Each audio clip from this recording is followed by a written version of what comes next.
जींद उपचुनाव भाजपा के लिए अग्नि परीक्षा से कम नहीं है। जींद में कमल खिलाने के लिए भाजपा ने अपने कार्यकर्ताओं को मैदान में उतार दिया है। हरियाणा के श्रम एवं रोजगार राज्य मंत्री नायब सिंह सैनी ने दावा किया है कि नगर निगम के बाद अब जींद में कमल खिलेगा। सैनी ने कहा कि जींद उपचुनाव में अपनी जीत का दावा किया। उन्होंने विपक्षी पार्टियों पर भी निशाना साधा। भाजपा जींद उपचुनाव में जीत का दावा किस आधार पर कर रही है, इस बारे में खास बातचीत की हमारे संवाददाता अनिल कुमार ने हरियाणा के श्रम एवं रोजगार राज्य मंत्री नायब सिंह सैनी से। जींद उपचुनाव में भाजपा की क्या तैयारी है, इस समय मेरे साथ हैं हरियाणा के श्रम एवं रोजगार मंत्री नायब सिंह सैनी। इनसे जानते हैं। देखिए, जींद के उपचुनाव को लेकर के हमारी पूरी तैयारी है और हर चुनाव को भारतीय जनता पार्टी बड़ी गंभीरता से लड़ती है, हर वोटर तक अप्रोच करती है। पिछले जो नगर निगम के चुनाव हुए, चाहे कोई छोटा चुनाव है चाहे कोई बड़ा चुनाव है, हर चुनाव को भारतीय जनता पार्टी बड़ी गंभीरता से लेकर के उसके अंदर सभी कार्यकर्ता एकजुट होकर के काम करते हैं। सैनी साहब, आपका मुकाबला किस पार्टी से होगा, किस पार्टी से आप अपना मुकाबला मानते हैं? नहीं, देखिए, जैसा मैंने कहा भी है कि हरियाणा की जनता ने कांग्रेस को भी नकार दिया है, क्योंकि कांग्रेस की जो भ्रष्टाचारी नीतियां थी, कांग्रेस झूठ बोल करके लोगों को गुमराह करने का काम करती है। आज भी उनके बड़े नेता जो कांग्रेस के मुखिया हैं, वो सुबह सुबह उठते हैं, झूठ बोल देते हैं और पूरा दिन उनके पूरे के पूरे जो आगे नुमाइंदे हैं वो लगातार पूरा दिन झूठ बोलते रहते हैं देश के सामने। आज देश की जनता उनके झूठ को समझ चुकी है कि लोगों को झूठ बोल करके भरगलाने का काम करते हैं। अब उनके बातों में देश की जनता नहीं आने वाली है। कांग्रेस का जो इनेलो का शासन रहा है, इनेलो का शासन भी हरियाणा प्रदेश के अंदर एक भय का शासन रहा है।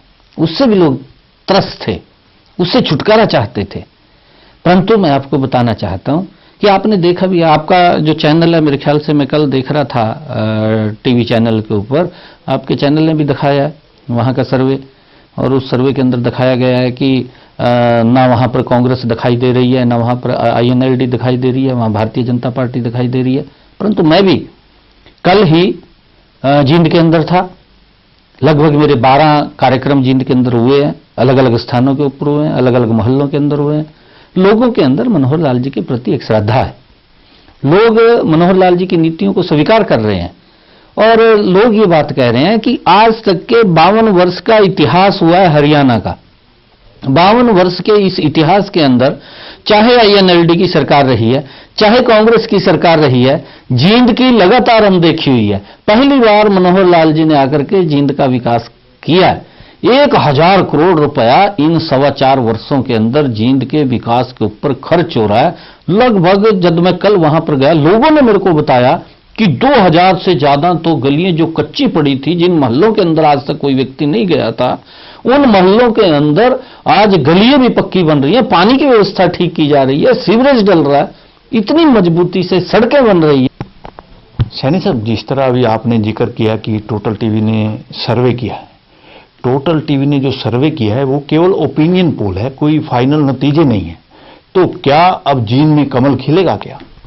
नहीं, देखिए, वैसे तो मैं आपको ये बताना चाहता हूं, क्योंकि आप सब जो चैनल्स वाले होते हैं उनकी अपनी अपनी एक ओपिनियन होती है। उस ओपिनियन के आधार के ऊपर वो अपना सर्वे की रिपोर्ट दिखाते हैं। परंतु फिर भी हमारा जो कार्यकर्ता है, हमारी पार्टी है, वो गंभीरता से चुनाव लड़ती है। जैसे मैंने पहले भी कहा है कि हमारी पार्टी का कार्यकर्ता, एक कार्यकर्ता बड़ी गंभीरता से और लोगों के बीच में जाकर के हर व्यक्ति को टच करके वोट की अपील करता है, पार्टी की नीतियों को उन तक पहुंचाता है और उसको लेकर के हम हर व्यक्ति तक पहुंच करके भारतीय जनता पार्टी ने जो जो विकास के कार्य कराए हैं और जो जो योजनाएं आज आई हैं, गरीब व्यक्ति के लिए आज योजना आई है।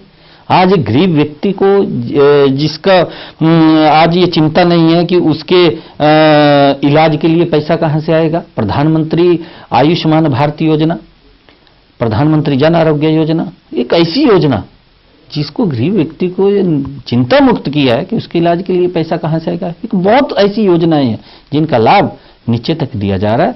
और भी हर क्षेत्र के अंदर जो मनोहर लाल जी द्वारा विकास किया गया, और जींद की जनता, हमें पूरा विश्वास है जिस तरीके से 5 नगर निगम के अंदर भारतीय जनता पार्टी को वहां की जनता ने मनोहर लाल जी की नीतियों के ऊपर मुहर लगाई है, जींद की जनता एक तरफा मैंडेट भारतीय जनता पार्टी को देगी। वहां से भारतीय जनता पार्टी का प्रत्याशी भारी बहुमत से विजयी होगा। सैनी साहब, जो जींद उपचुनाव हो रहे हैं, इसमें भाजपा का क्या मुद्दा होगा मेन? नहीं, हमारे तो मुद्दा इसके अंदर, क्योंकि हमारा मुद्दा तो विकास का मुद्दा है।